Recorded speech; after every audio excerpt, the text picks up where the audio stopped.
के लिए। हरे कृष्ण। तो श्री चैतन्य चरितामृत के आदि लीला का ये 13वां अध्याय है और श्लोक संख्या है 43। श्रीला कृष्णदास कविराज गोस्वामी जी हम वर्णन करते हैं, कृष्णेर वियोग यत प्रेम चेष्टित आस्वादिया पूर्ण कैल आपन वांछित। अनुवाद, श्री कृष्ण के वियोग में श्री चैतन्य महाप्रभु इन सारे भावाविष्ट कार्यकलापों का आस्वादन करते थे और इस तरह वे अपनी इच्छाओं की पूर्ति करते थे।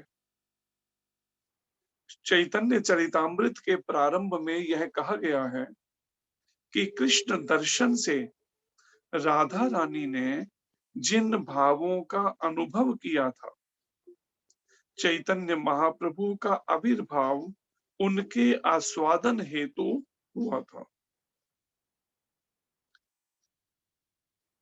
स्वयं कृष्ण अपने प्रति राधा रानी के भावों को नहीं समझ सके, अतएव उन्होंने राधा रानी की भूमिका संपन्न करने की इच्छा प्रकट की, जिससे वे उन भावनाओं का आस्वादन कर सकें। चैतन्य महाप्रभु राधा रानी की अनुभूतियों से युक्त कृष्ण हैं, जिसके लिए वर्णन भी है आगे इसका। दूसरे शब्दों में वे राधा और कृष्ण के संयोग हैं। इसीलिए यह कहा गया है, श्री कृष्ण चैतन्य राधा कृष्ण नहे अन्य। श्री चैतन्य महाप्रभु की पूजा करने से राधा तथा कृष्ण के सम्मिलित प्रेम व्यापार का आस्वादन किया जा सकता है।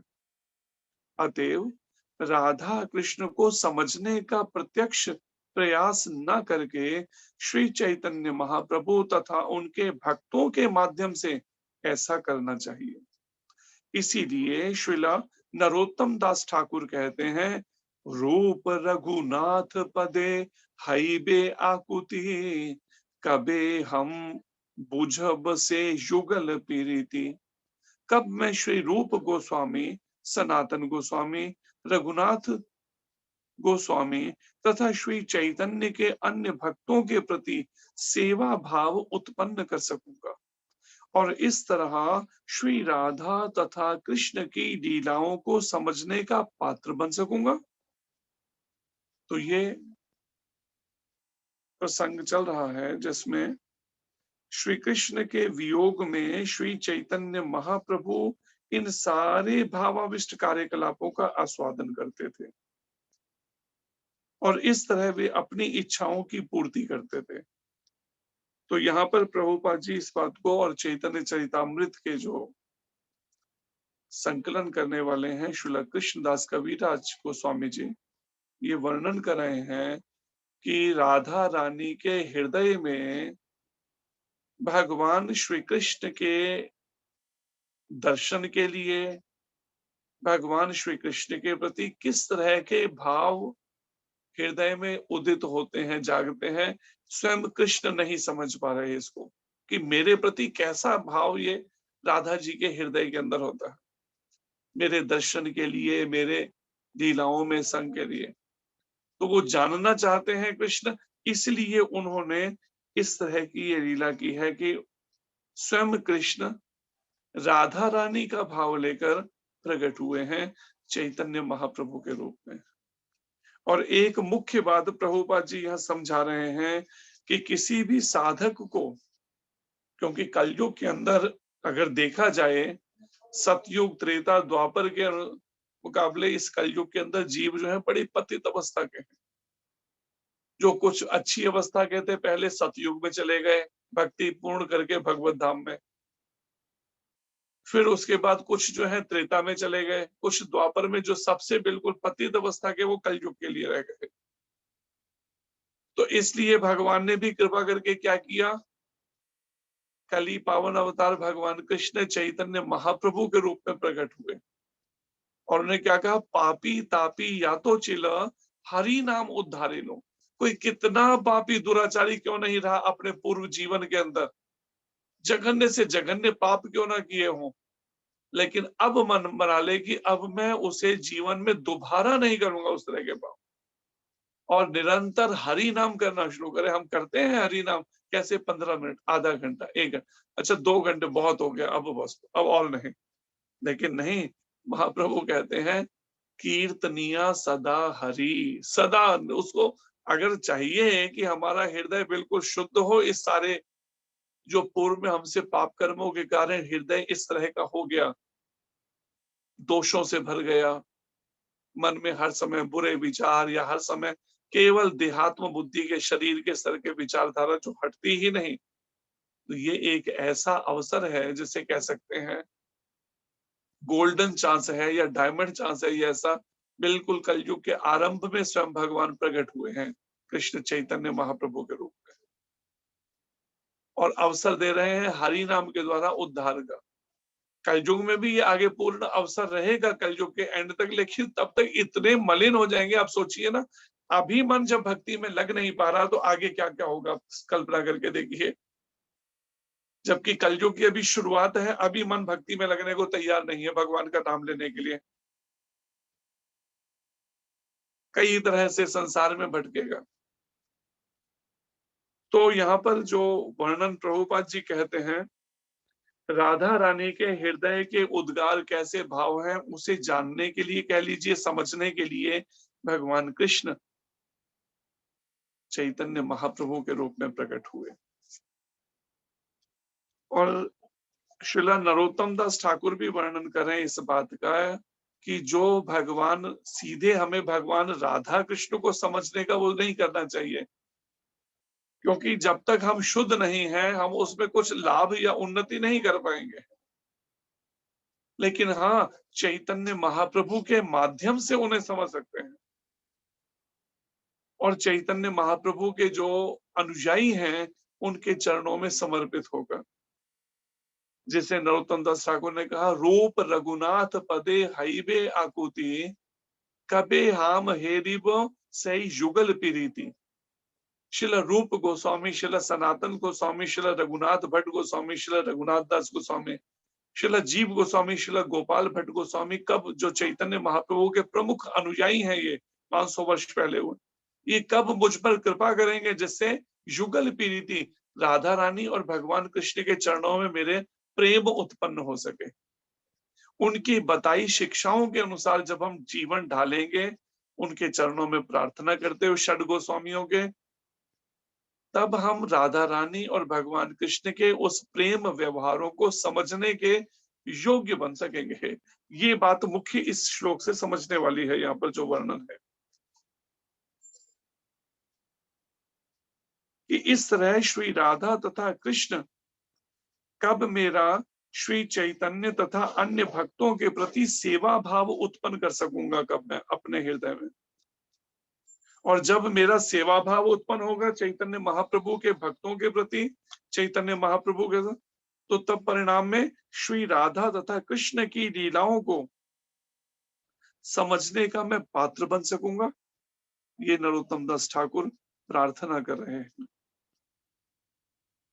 तो इसलिए अगर हम भगवान कृष्ण राधा रानी की लीलाओं को समझना चाहते हैं, तो हमें इस तरह से चैतन्य महाप्रभु के अनुयायी या उनके प्रतिनिधि के रूप में जो प्रमाणिक गुरु हैं, हमें उनके चरणों में सेवा भाव उत्पन्न करना होगा, जो यहाँ पर शिक्षा दी जा रही है नरोत्तम दास ठाकुर जी के द्वारा। अनंत चैतन्य लीला शूद्र जीव हया, के वर्णिते पारे ता विस्तार करिया। श्री चैतन्य महाप्रभु की लीलाएं अनंत हैं, भला एक शूद्र जीव उन दिव्य लीलाओं को कितना विस्तार दे सकता है। देखिए, विनम्रता कैसी होनी चाहिए भगवान की लीलाओं को समझने की, ये अपने आचरण से सिखा रहे श्रील कृष्णदास कविराज महाराज, जो प्रत्यक्ष शिष्य हैं नित्यानंद भगवान के, नित्यानंद प्रभु के शिष्य हैं। और कैसी विनम्रता है, कहते मुझ जैसा शूद्र जीव। भला चैतन्य महाप्रभु की अनंत लीलाएं हैं, उनका कितना विस्तार दे सकता है, कितना आगे विस्तार से इसका वर्णन कर सकता है। अपने को शूद्र जीव गिन रहे हैं। इस बात से हमें याद आता है कि हम हरिद्वार में एक संत से मिले, एक भक्त से, जबकि वो आईएएस अफसर थे बंगाल में एक समय, लेकिन नौकरी छोड़कर जब हरिद्वार में आ गए, तो एक बार जब हम गए तो हमने प्रणाम जब किया, इतना गुस्सा हो गए कि जैसे गुस्से में खड़ा होना मुश्किल हो। कहते मुझ शूद्र जीव को प्रणाम क्यों किया, मुझ शूद्र जीव को, कृष्ण वंदे जगत गुरु, केवल कृष्ण ही जो है वही जगत गुरु है, मुझे प्रणाम क्यों किया। तब के बाद से फिर हम हाथ जोड़ के ही करते थे, कभी बैठकर प्रणाम नहीं किया उन्हें झुककर। इतने गुस्सा हो गए। अब सोचिए वैष्णव कैसे कैसे भाव में स्थित रहते हैं हृदय। और यही बात श्रील कृष्णदास कविराज गोस्वामी जी भी कह रहे हैं अपने लिए, कि एक शूद्र जीव भला कितना लीलाओं को गुणगान कर सकेगा विस्तार से महाप्रभु के।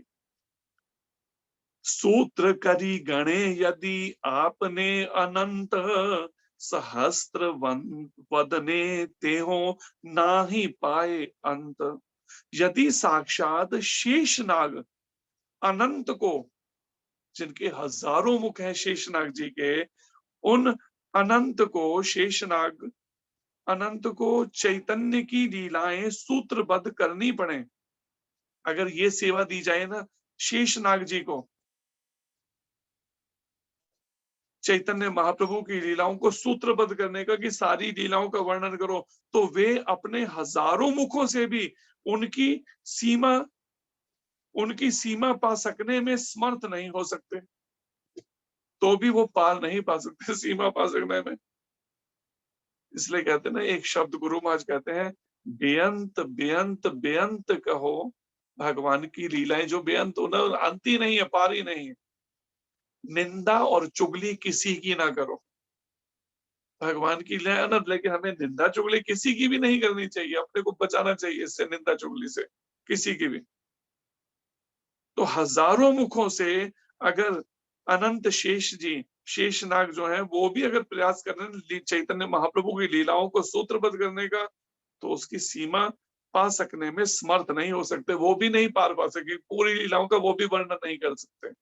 इसलिए एक भजन में गुरु महाराज कहते हैं ना कि प्रभु जी तुम बड़े दयालु हो, कृष्ण तुम बड़े कृपालु हो, तेरा यश गाया वेदों ने, पार नहीं पाया वेदों ने, नेति नेति गाया वेदों ने, प्रभु जी तुम बड़े दयालु हो, कृष्ण तुम बड़े कृपालु हो। नेति नेति, नेति नेति अर्थात अनंत है, मतलब उनकी पार नहीं पा सकता उसको।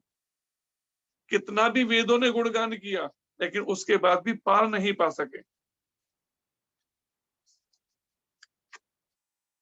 हमें तो बस तेरा सहारा है, और ना कोई हमारा है, तुम ही प्राणों से प्यारा है, प्रभु जी तुम बड़े दयालु हो, कृष्ण तुम बड़े कृपालु हो, तुम्हारा नाम मिले भगवान, भक्ति का दान मिले भगवान, सुबह और शाम मिले भगवान, प्रभु जी तुम बड़े दयालु हो, कृष्ण तुम बड़े कृपालु हो, और सब झूठी माया है, प्रभु जी मुझे क्यों बिसराया है, दास तेरी शरणी आया है, प्रभु जी तुम बड़े दयालु हो, कृष्ण तुम बड़े कृपालु हो।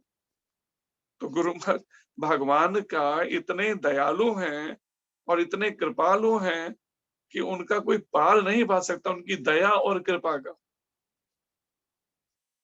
ऐसी भगवान की, कितने पतित से पतित कर्म करने के बाद भी देखो भगवान कहते हैं, जब मैं अभक्तों को खाने को दे रहा हूं, क्या भक्त को नहीं दूंगा। लेकिन हम भक्ति में कई बार लगते हैं, उसके बाद हमें चिंता लगती है, कैसे होगा मेरा, कैसे होगा। तो इस महाप्रभु का जो वर्णन है अनंत शेष जी भी नहीं कर सकते, वो भी पार नहीं पा सकते सीमा।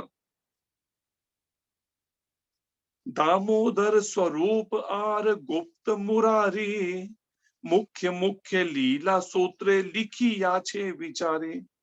श्री स्वरूप दामोदर तथा मुरारी गुप्त, ये मुरारी गुप्त जी जो हैं ये हनुमान जी के अवतार हैं, चैतन्य लीला में हुए हैं।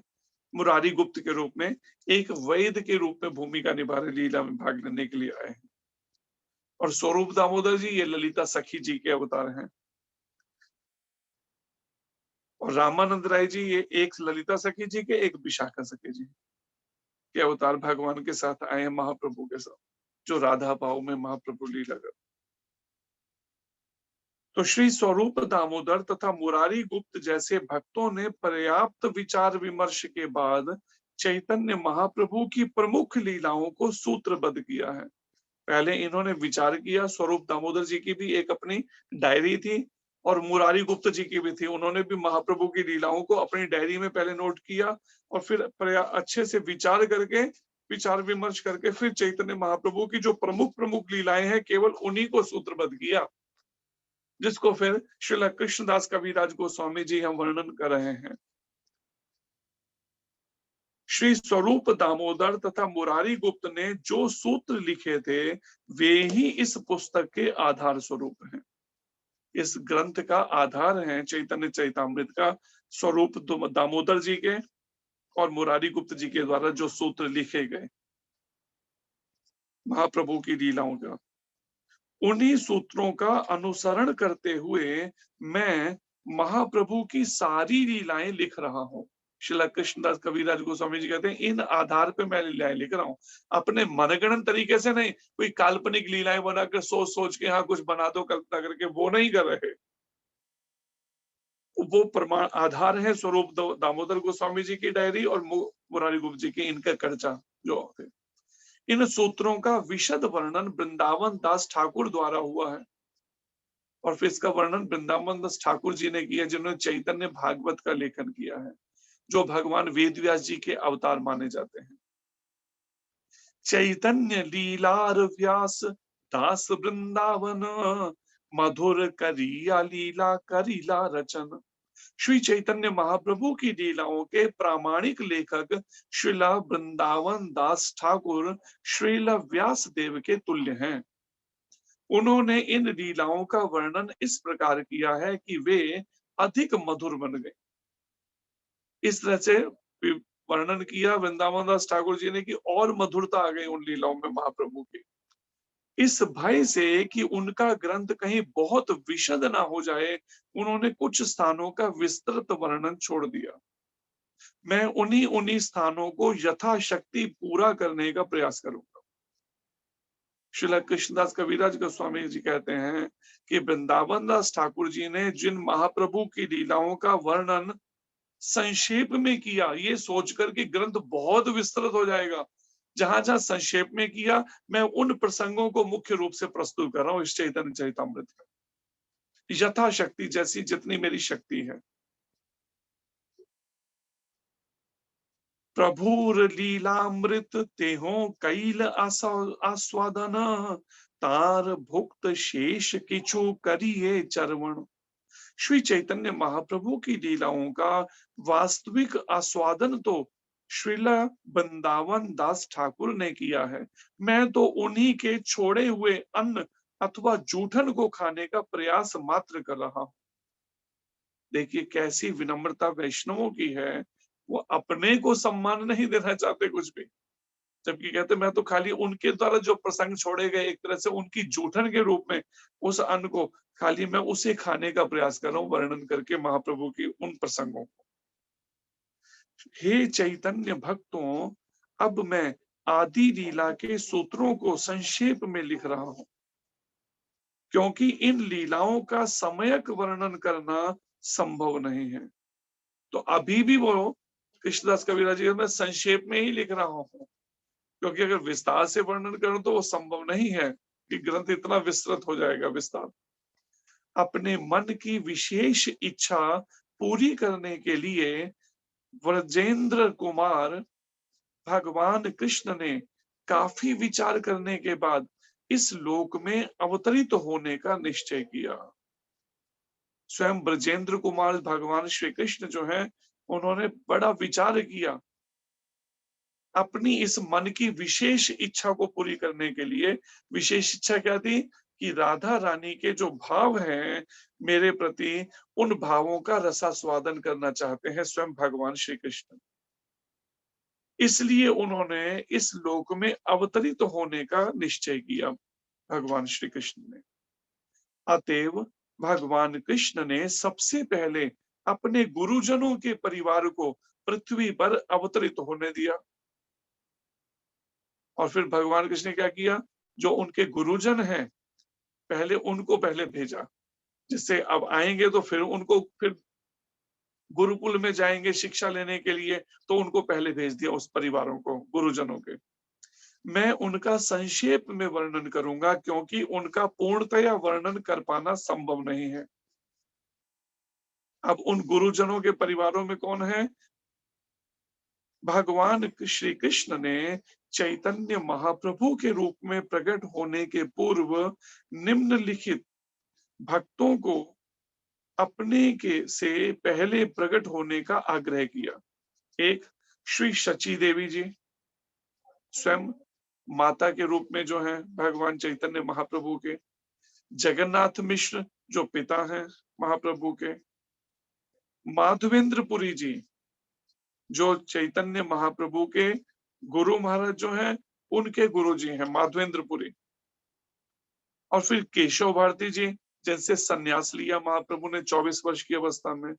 ईश्वरपुरी जी से, जिनसे वैष्णव दीक्षा ली महाप्रभु ने लीला जब धरती पर करने आए। अद्वैत आचार्य जी जो स्वयं भगवान महाविष्णु का अवतार है। श्रीवास पंडित जी जो नारद जी का अवतार है। आचार्य रतन, विद्यानिधि तथा ठाकुर हरिदास जी जो ब्रह्मा जी का अवतार कहे जाते हैं, ठाकुर हरिदास।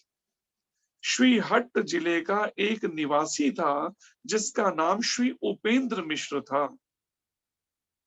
वह भगवान विष्णु का महान भक्त, विद्वान पंडित, धनी तथा सद्गुणों की खान था। अब महाप्रभु के परिवार का शुरुआत है उपेंद्र मिश्र जी से, जो श्रीहट्ट जिला वेस्ट बंगाल में ये पड़ता है। श्रीहट्ट डिस्ट्रिक्ट ये जिला है, यहाँ के निवासी थे पूर्व में। और ये भगवान विष्णु के महान भक्त थे उपेंद्र मिश्र जी। विद्वान पंडित भी थे, बड़े धनी भी थे और सद्गुणों की खान थे। बहुत से सद्गुण थे इनमें उपेंद्र मिश्र। गौर गणोदेश दीपिका जो ग्रंथ है, उसके 35वें श्लोक में वर्णन है कि उपेंद्र मिश्र को प्रजन्य नामक गोपाल कहा गया है। द्वापर युग में भगवान कृष्ण के साथ जो गोप बालक थे, गोपाल थे, उनमें से प्रजन्य नाम के गोपाल का अवतार कहा गया उपेंद्र मिश्र जी को। पूर्व काल में जो व्यक्ति कृष्ण का पितामह था, वही श्रीहट्ट में उपेंद्र मिश्र के नाम से उत्पन्न हुआ।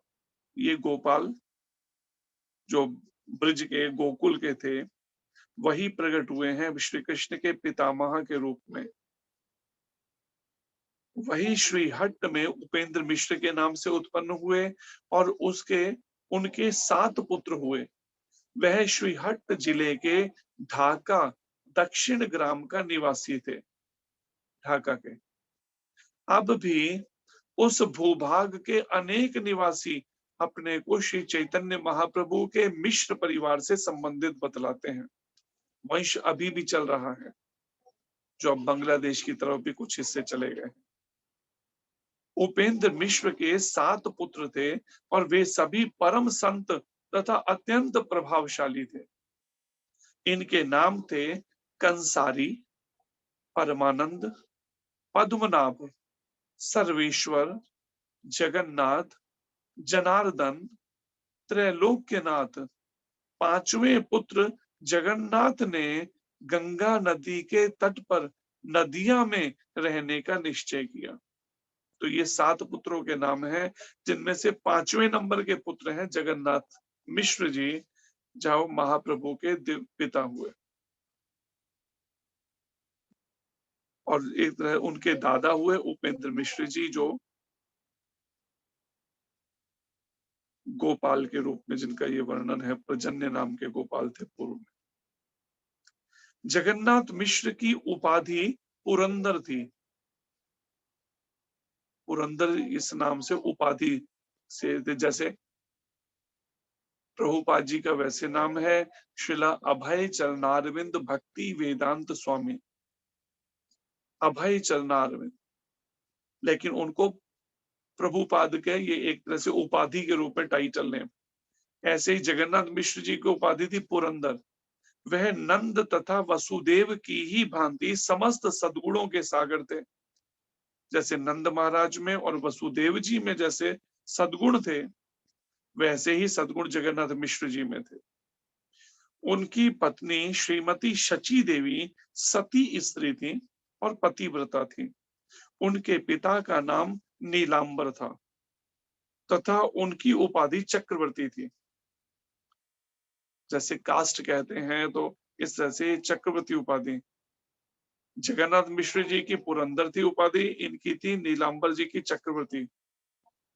गौर गणोद्देश्य दीपिका में उल्लेख है कि नीलांबर चक्रवर्ती, जो चैतन्य महाप्रभु के नाना थे, उनकी माता जी के पिता नीलांबर चक्रवर्ती पूर्व जन्म में गर्ग मुनि थे। द्वापर युग में जो भगवान कृष्ण के गुरु जो गर्ग मुनि जी हैं, वही गर्ग मुनि जी नीलांबर चक्रवर्ती के रूप में प्रकट हुए कल युग में। नीलांबर चक्रवर्ती के कुछ वंशज आज भी बांग्लादेश के फरीदपुर जिले में मगडोबा नामक गांव में रहते हैं। उनका भांजा जगन्नाथ मिश्र मामू ठाकुर नाम से भी जाना जाता था। जगन्नाथ मिश्र जी एक मामू ठाकुर के नाम से भी जाने जाते थे, और वह पंडित गोस्वामी का शिष्य बनकर जगन्नाथपुरी में टोटा गोपीनाथ मंदिर के पुजारी के रूप में रहता था। नीलांबर चक्रवर्ती बेल पुकुरिया के निकट नवदीप में रहते थे। नवदीप के पास में ये स्थान है बेल पुकुरिया, वहां पर नीलांबर चक्रवर्ती जी रहते थे। यह बात प्रेम विलास ग्रंथ में उल्लिखित है। चूंकि वह काजी के मकान के निकट रहते थे, इसीलिए वह काजी भी चैतन्य महाप्रभु का मामा लगता था। एक तरह से जैसे कहते हैं ना, गांव के ही जो लोग, वो फिर इस तरह से रिश्ते जैसा करते कि हाँ हमारे ही गांव के थे, तो हम रिश्ते से ऐसे नाना मामा लगे। तो शची माता के जो पिता हैं, वो और काजी जो उस समय का था, चांद काजी के नाम से, एक ही गांव के थे, पास के घर था, तो इसलिए रिश्ते में एक तरह से काजी जो है वो मामा लगते थे चैतन्य महाप्रभु के। काजी नीलांबर चक्रवर्ती को काका या चाचा कहता था, क्योंकि पहले तो बिल्कुल सभी मिलकर रहते थे एक साथ। तब हिंदू मुस्लिम ये सब इतना ज्यादा वो नहीं था। कोई व्यक्ति काजी के मकान को वामन पुकुर से पृथक नहीं कर सकता, क्योंकि आज भी काजी की कब्र वहां विद्यमान है। पहले यह स्थान बेल पुकुरिया कहलाता था और अब वामन पुकुर कहलाता है। पुरातत्व के साक्ष्यों से ऐसा निश्चित हो चुका है। राढ़ देश बंगाल का वह भाग है जहां गंगा दिखाई नहीं पड़ती। गंगा जी के जहां दर्शन नहीं होते बंगाल में, उसे राढ़ देश कहा गया है। और ये दूसरे भाग को गौड़िय उधर कर, उसी राढ़ देश में नित्यानंद प्रभु, गदाधर दास पंडित, मुरारी गुप्त तथा मुकुंद ने जन्म लिया। यहाँ पर राढ़ देश से बीरभूम जिले के एक चक्रा नामक गांव का बोध होता है, जो वर्धमान के आगे है। जब कोलकाता से जाते हैं तो तक वहां जाने के लिए रास्ते में वर्धमान भी आता है। तो एक चक्रा ग्राम जो है नित्यानंद प्रभु की प्रकट स्थली है, एक चक्रा ग्राम, जो पहले उनके प्रसंग में वर्णन आ चुका है नित्यानंद भगवान के। वर्धमान रेलवे स्टेशन के बाद प्रभुपाद जी ये वर्णन कर रहे हैं कि एक दूसरी शाखा है स्टेशन के बाद, जो पूर्वी रेलवे में लूप लाइन कहलाती है, उसी में मल्लारपुर नामक का एक रेलवे स्टेशन है। इस स्टेशन से 8 मील पूर्व की ओर एक चकरा गांव अब भी स्थित है। यह गांव उत्तर से दक्षिण तक लगभग 8 मील के क्षेत्रफल में फैला हुआ है। वीर चंद्रपुर तथा वीरभद्रपुर नामक गांव इसी गांव की सीमा में बसे हैं।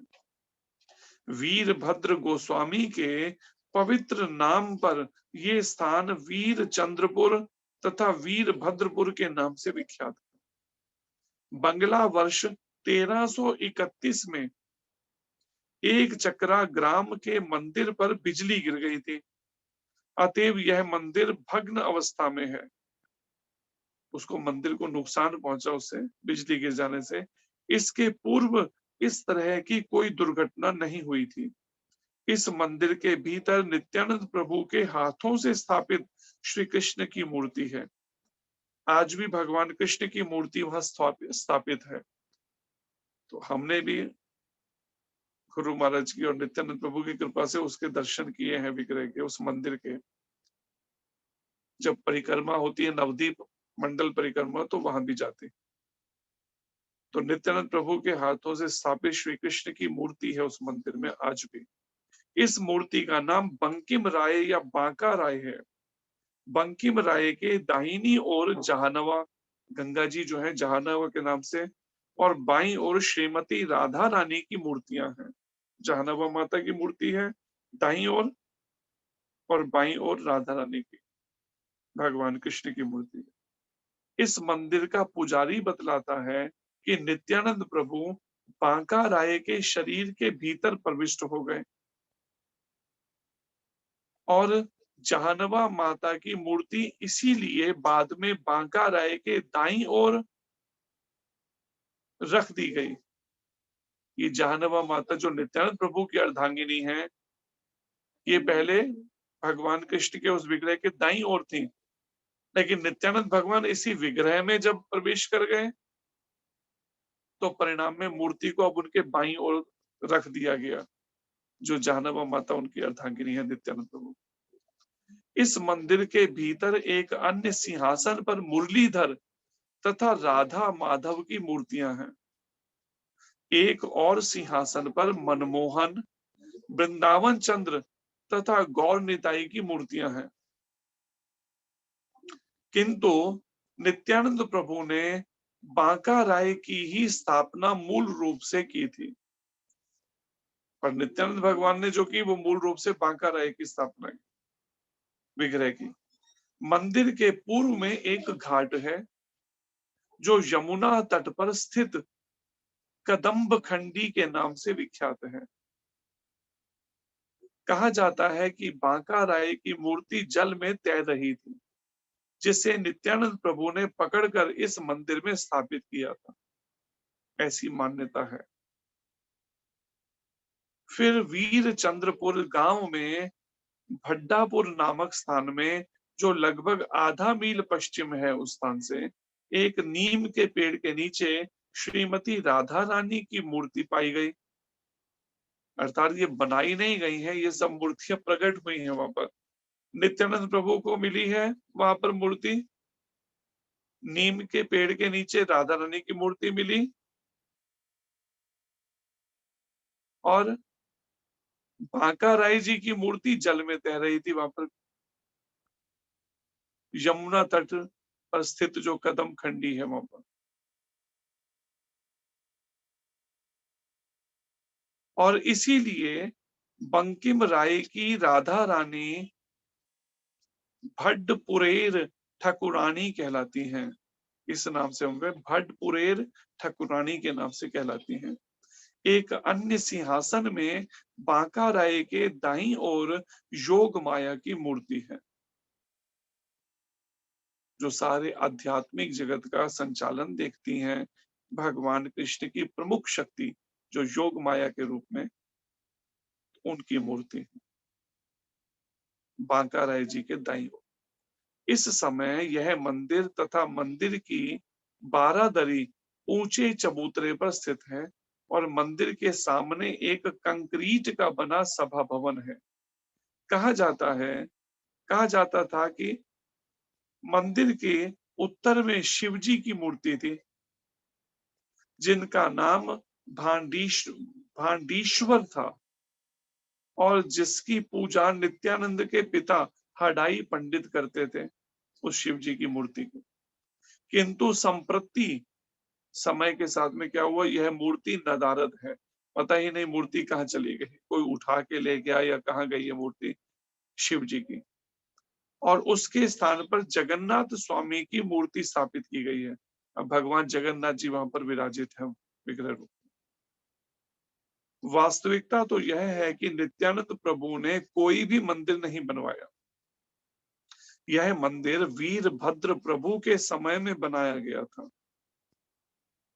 वीरभद्र प्रभु जो नित्यानंद प्रभु के सुपुत्र हैं, उनके समय में बनाया गया था। बंगला वर्ष 1298 में यह मंदिर जीर्ण अवस्था में था। अतएव शिवानंद स्वामी नामक ब्रह्मचारी ने इसका जीर्णोद्धार कराया। इस मंदिर में 17 सेर चावल तथा आवश्यक शाक से बना भोजन अर्चा विग्रह को अर्पित करने की व्यवस्था है। प्रतिदिन 17 सेर लगभग चावल और सब्जी जो है वो अर्पण की जाती है अर्चा विग्रह। इस समय जो मंदिर का पुजारी है वह गोपीजन वल्लभानंद के परिवार का है, जो नित्यानंद प्रभु की एक शाखा है। नित्यानंद भगवान से जो आगे परंपरा चल रही है, शिष्य परंपरा, उसी में ये गोपीजन वल्लभानंद जो है और वल्लभानंद उनका परिवार है, जो उस वहां मंदिर में सेवा इस समय कर रहे हैं पुजारी के रूप में। इस मंदिर ने के नाम पर भूमि बंदोबस्त है। मंदिर के नाम पे आस की पास की जो भूमि जो है वो सब उनके नाम पर चढ़ी हुई है वहां की तहसील में। और इस भूमि की आमदनी से इस मंदिर का खर्च चलता है। इस पर जो भी पैदा किया जाता होगा उसी को ही फिर बेच कर उससे मंदिर का खर्चा चलता है। पुजारी गोस्वामियों के 3 दल हैं, जो बारी बारी से मंदिर व्यवस्था अपने हाथ में लेते हैं। इस मंदिर से कुछ ही पग आगे विश्राम तला नामक स्थान है, जहां पर यह कहा जाता है कि नित्यानंद प्रभु अपने बचपन में खेल के समय वृंदावन की लीलाएं तथा अपने मित्रों के साथ रास लीला रचाया करते थे। वो वृक्ष और उसके पास में वो स्थान है जहां पर नित्यानंद प्रभु बचपन में लीलाएं करते थे अनेक। ब्रजेंद्र कुमार भगवान कृष्ण ने सर्वप्रथम असंख्य भक्तों को प्रकट होने दिया और अंत में वे स्वयं प्रकट हुए। पहले सभी भक्तों को भेज दिया भगवान कृष्ण ने। इस कलयुग में जब 500 वर्ष पहले लीला करने के लिए आना था, 534 वर्ष पहले, पहले भक्तों को भेज दिया, उसके बाद आखिर में स्वयं आए हैं। कितने भक्तों को? असंख्य भक्तों को। श्री चैतन्य महाप्रभु के प्रकट होने के पूर्व नवदीप के सारे भक्त अद्वैत आचार्य के घर में जुटा करते थे। योग पीठ जो भगवान चैतन्य महाप्रभु की प्रकट स्थली है उसके बिल्कुल साथ में है अद्वैताचार्य जी का घर पास में। वहां पर सब भक्ति इकट्ठे होते थे नवदीप के। वैष्णवों की इन सभाओं में अद्वैत आचार्य जो भगवान महाविष्णु का अवतार हैं, भगवत गीता तथा श्रीमद् भागवत सुनाया करते थे, जिसमें वे दार्शनिक चिंतन तथा सकाम कर्म की निंदा करते। एक दार्शनिक चिंतन अर्थात जो शास्त्रों में वर्णन है ईश्वर को निराकार मानना, इस तरह के चिंतन की और सकाम कर्मों की फल की इच्छा से किए जाने वाले जो कर्म, इसकी निंदा करते थे अद्वैताचार्य जी। भगवत गीता और श्रीमद् भागवत के जब कथा सुनाते थे और भक्ति की सर्वश्रेष्ठता को स्थापित करते थे कि श्रेष्ठ तो भक्ति ही है। इसको भगवत गीता में भी भगवान कृष्ण का 18वें अध्याय के 55वें श्लोक में भक्त्या माम अभिजानाति, केवल भक्त ही मुझे जान सकता है। यावन जस चास्मि तत्वता, जैसा मैं हूं वैसा बिल्कुल तत्व से। वैदिक संस्कृति के सारे शास्त्र कृष्ण भक्ति की व्याख्या से भरे पड़े हैं। इसलिए कृष्ण भक्त दार्शनिक चिंतन, योग, व्यर्थ तपस्या एवं तथा कथित कहने को सो कॉल्ड जिसे कहते हैं धार्मिक अनुष्ठानों को मान्यता प्रदान नहीं करते। इसलिए जो कृष्ण भक्त हैं वो इन कर्म कांडों में ये सब जो इसमें नहीं उलझते हैं, या फिर दार्शनिक चिंतन में ईश्वर को निराकार मानकर, या फिर योग की क्रियाओं में, कई हैं जो योग में लग जाते हैं, या व्यर्थ की तपस्याएं करने में अपने से ही को तपस्याएं करनी शुरू करते हैं शास्त्र में जो वर्ण। तो कृष्ण भक्त इनमें नहीं उलझते, अनुष्ठानों इन सब में। वे भक्ति के अतिरिक्त अन्य किसी विधि को नहीं मानते जो वैष्णव हैं। सारे वैष्णव जन अद्वैत आचार्य के घर में सदैव कृष्ण के विषय में बातें करने, कृष्ण की पूजा करने तथा सदैव हरे कृष्ण महामंत्र का कीर्तन करने में आनंद का अनुभव करते थे। और प्रभुपाद जी कहते हैं हमारा कृष्ण भावनामृत आंदोलन इसी सिद्धांत को मानता है कि आत्म साक्षात्कार के लिए हम कृष्ण चेतना अर्थात भक्ति के अतिरिक्त अन्य किसी विधि को मान्यता प्रदान नहीं करते। प्रभुपाद जी कहते कभी कभी ज्ञान, योग, तप या धर्म मानने वाले लोग हमारी आलोचना करते हैं, किंतु हम उनके साथ किसी प्रकार का समझौता करने के लिए तैयार नहीं हैं। हम भक्ति के धरातल पर खड़े होकर एक से सिद्धांतों का सारे संसार में प्रचार करते हैं। ये प्रभुपाद जी वर्णन कर रहे हैं कि केवल हम भक्ति के धरातल पर हम चलते हैं। भक्ति प्रमुख जो शबरी माता ने भी इसी नवधा भक्ति का ही आश्रय लिया। एकमात्र कृष्ण भावनामृत आंदोलन ही इन सिद्धांतों पर चल रहा है। भक्ति के जो धरातल पर हमारे पास कृष्ण चर्चा करने, कृष्ण की पूजा करने तथा हरे कृष्ण कीर्तन करने के अतिरिक्त अन्य कोई काम नहीं रहता। ये प्रभुपद जी बता रहे हैं क्या करना चाहिए भक्त को। जो कृष्ण भावनामृत आंदोलन में भगवान कृष्ण की चर्चा करनी है अगर, तो भगवान कृष्ण की चर्चा करें। अगर पूजा करनी है तो भगवान कृष्ण की केवल पूजा करें, और अगर कीर्तन तो हरे कृष्ण मंत्र का कीर्तन, बस ये तीन काम। किंतु श्री अद्वैत आचार्य को पीड़ा होती जब वे देखते कि सारे लोग कृष्ण भावना अमृत से रहित हैं और भौतिक इंद्रिय भोग में डूबे हुए हैं। लेकिन अद्वैताचार्य जी जो पहले प्रकट हो गए महाप्रभु से, वो जब देखते थे कि वहां पर नवदीप में और सब लोग जो है क्या है भगवान कृष्ण की भावना से रहित होकर भक्ति से केवल भौतिक इंद्रिय भोग में डूबे हुए हैं। बंगाल में तो खूब चलता था ना मच्छी खाना और ये सब केवल भोग। तो उनको बड़ा दुख होता था इस बात से अद्वैताचार्य जी। इसलिए अद्वैताचार्य जी की प्रार्थना पर भगवान प्रकट हुए। वही उनका प्रार्थना करते थे प्रतिदिन प्रातः काल। गंगा जी में पहले स्नान करना अद्वैताचार्य जी ने, फिर शालिग्राम शिला पर तुलसी दल और गंगा जल अर्पण करके हरि बोल करते हुए आवाहन करते थे कि प्रभु आप ही आकर इस तरह के ये भौतिकतावादी जो समाज हो गया है, आप इन लोगों को भक्ति का उपदेश दे सकते हैं, भक्ति में लगा सकते हैं। कृष्ण भक्त ऐसा होता है कि सारे जगत की पतित अवस्था देखकर पीड़ित होता है। ये भक्त का हृदय होता है। सारा जगत कैसा पतित हो रखा है, केवल इंद्रिय भोग में खोया हुआ है, केवल देहात्म बुद्धि में खोया है। शरीर के स्तर पर मैं और मेरे से ऊपर सोच ही नहीं पा रहा। बस इस जड़ जगत से जिससे कोई हमारा नाता नहीं, उससे संबंध माने बैठा हुआ, रिश्ता माने बैठा, और जिनसे नाता है उन कृष्ण के बारे में कोई उसको कोई नहीं है, ना चिंतन है, ना सोच है, ना कोई चाहता है वो इस तरह की सोच। तो प्रभुपाद जी कहते हैं कृष्ण भक्त जो है वो सारे जगत की ऐसी पतित अवस्था देखकर पीड़ित होते हैं। श्रीला भक्ति सिद्धांत सरस्वती ठाकुर कहा करते थे इस संसार में किसी चीज की कमी नहीं है, यदि कमी है तो केवल कृष्ण भावनामृत की। जैसे गुरु महाराज एक शब्दों में कहते हैं ना, सकल पदार्थ है जग माही, भाग्यहीन नर पावत नाही। लेकिन जो भाग्यहीन है वो नहीं कुछ भी प्राप्त कर, वह सब पदार्थ है। जैसे एक भजन में भी गुरु महाराज कहते हैं, किस चीज की कमी है मोहन तेरी गली में मिलते हैं सब पदार्थ, मोहन तेरी गली में किसी चीज की कमी नहीं है कृष्ण भक्त। लेकिन हम जब तक अपने मैले मन पर, हमने मैले मन का आश्रय ले रखा है, इंद्रियों का और इस मैले मन का, तब तक हमें लगता है कैसे होगा। अगर हम भक्ति में लग गए तो मेरे परिवार का क्या होगा, मेरी बेटी की शादी कैसे होगी, मेरे बच्चों का क्या होगा, हमें ये चिंता खाती है। लेकिन प्रभुपाद जी कहते हैं कि यदि कमी है तो केवल कृष्ण भावना में, कृष्ण कॉन्शियस हमें होने की कमी है, कि मन हर समय भौतिकतावाद, कृष्ण भगवान की चिंता लगता ही नहीं उनकी ओर।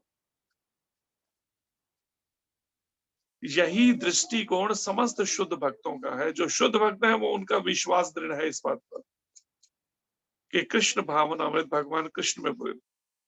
मानव समाज में कृष्ण भावना अमृत की इसी कमी के कारण अज्ञान तथा इंद्रिय तृप्ति में डूबे लोग भीषण कष्ट भोग रहे हैं। अज्ञान में पड़े हुए, जिनको ज्ञान ही नहीं है भगवान से, अपने रिश्ते का, संबंध का ज्ञान है, हाँ ये मेरी माता जी है, ये मेरा जन्म स्थान है, ये मेरा घर है, ये मेरा भाई है, ये मेरा, बस इसी यही सब दिमाग के अंदर घूम रहा है, ये मेरी पत्नी है, ये मेरा पति है, ये मेरे बच्चे। लेकिन वास्तव में कृष्ण से मेरा जो संबंध, उसका ज्ञान ही नहीं। तो प्रभुपाद जी कहते हैं, मानव समाज में कृष्ण भावना अमृत की इसी कमी के कारण, जब कृष्ण भावना की कमी है तो अज्ञान तथा इंद्रिय तृप्ति में डूबे लोग भीषण कष्ट भोग रहे हैं। एक भक्त दर्शक के रूप में जगत की ऐसी अवस्था देखकर अत्यंत खिन्न होता है भक्त। जैसे अद्वैताचार्य जी बहुत दुखी होते हैं देख कर कैसे लोग भोग में लगे हैं, और कृष्ण जो संपूर्ण ब्रह्मांडों के स्वामी हैं, उन कृष्ण को भूल रखे जिनसे हमारा नित्य संबंध है। जैसे गीता में भी भगवान कृष्ण कह रहे हैं, ममे वंशो जीव लोके जीव भूता सनातना, सभी जीव मेरे अंश हैं और सदा रहने वाले अंश है, सनातन अंश है। उनका कभी जन्म मृत्यु नहीं होती जीवात्मा। और यही बात महाप्रभु के बारे में भी वर्णन है, एकला ईश्वर कृष्ण बाकी सब भृत्य। एक ईश्वर वो कृष्ण है, बाकी सब उनके भृत्य कहते हैं, दास या सेवक, नौकर। सभी 33 करोड़ देवी देवता और समस्त जीव उनके दास हैं। गुरु महाराज कहते हैं कि सब जग बनाया ऐसा दीवाना और सुदाई, क्या क्या भरा था जादू इस बांस की नली में।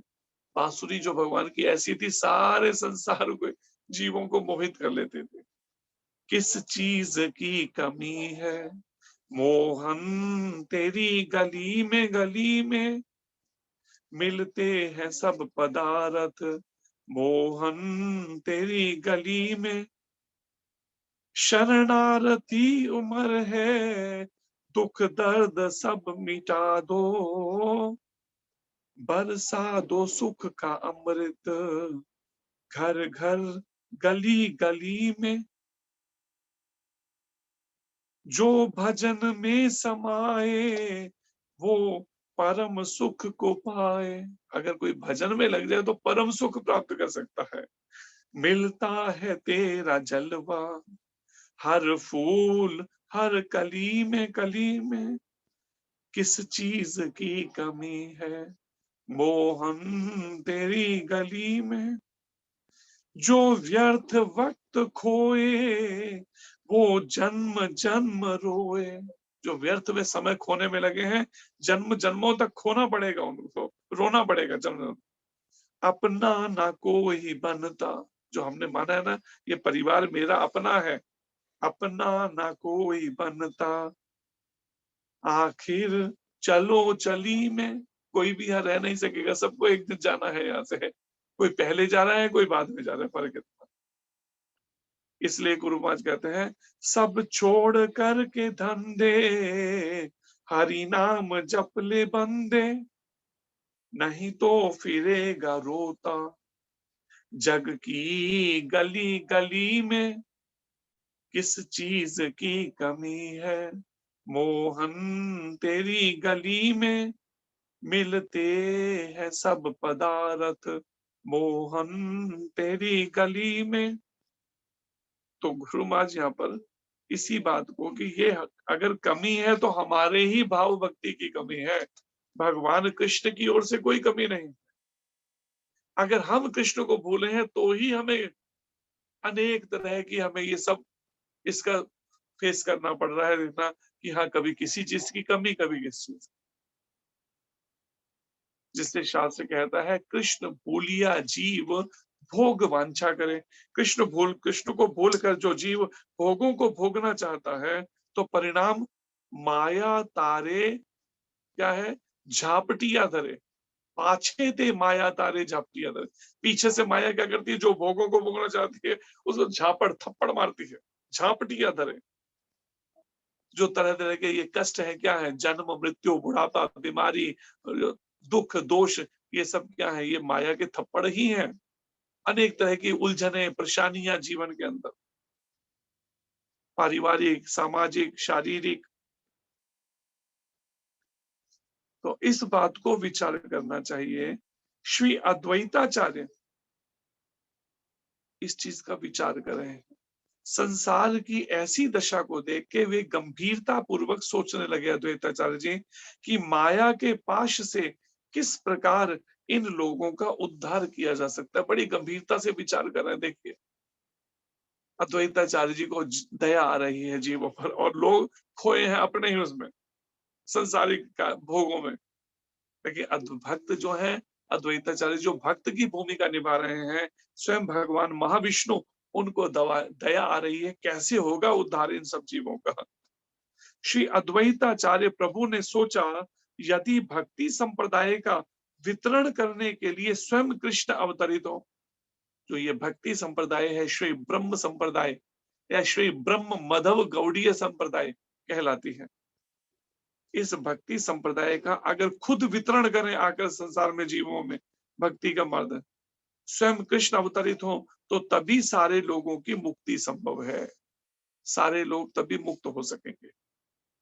प्रभुपाद जी कहते हैं, जिस प्रकार दोषी व्यक्ति को राष्ट्रपति या राजा की विशेष कृपा के द्वारा ही मुक्त किया जा सकता है। अगर सुप्रीम कोर्ट किसी को फांसी की सजा सुना दे तो उसको कौन, उसको बचने का कोई तरीका है क्या? उसके ऊपर कोई कोर्ट ही नहीं है, कैसे बचेगा वो? पर एक तरीका है, क्या? प्रेसिडेंट जो राष्ट्रपति है या फिर जो राजा है, अगर वो चाहे तो उसकी फांसी की सजा को या उम्र कैद को माफ कर सकता है। तब सुप्रीम कोर्ट के जजेस भी उसको मना नहीं कर सकेंगे। सुप्रीम कोर्ट के जजेस के ऊपर होता है प्रेसिडेंट, राष्ट्रपति। तो प्रभुपाद जी कहते हैं कि जैसे दोषी व्यक्ति को राष्ट्रपति या राजा विशेष कृपा करके मुक्त कर सकता है, उसी प्रकार इस कलयुग के अधम लोगों का उद्धार भगवान या उनके द्वारा शक्ति प्रदत्त व्यक्ति ही कर सकता है। या तो स्वयं भगवान कृष्ण कर सकते हैं, या चैतन्य महाप्रभु, या फिर उनके द्वारा शक्ति प्रदत्त कौन? प्रभुपाद जी, या प्रभुपाद जी जैसे जो शुद्ध भक्त हैं।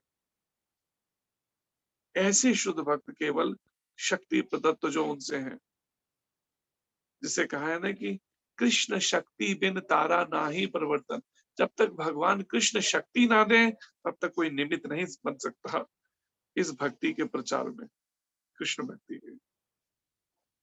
श्रीला अद्वैत प्रभु ने कामना की कि स्वयं भगवान इस युग की पतित आत्माओं का उद्धार करने के लिए अवतरित हों, ऐसी कामना की स्वयं।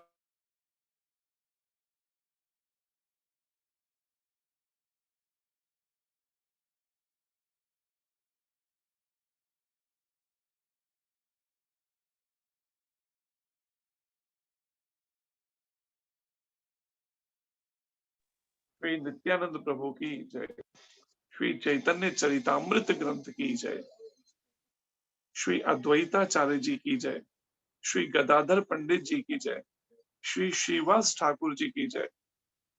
समस्त गौर भक्तों की जय। शिला कृष्णदास कविराज महाराज की जय। शिला वृंदावन दास ठाकुर जी की जय। श्री चैतन्य भागवत ग्रंथ की जय। जगतगुरु शिला प्रभुपाद महाराज की जय। श्री गुरु महाराज की जय। अनंत कोटि वैष्णव वृंद की जय। एक और पे मनते हरि।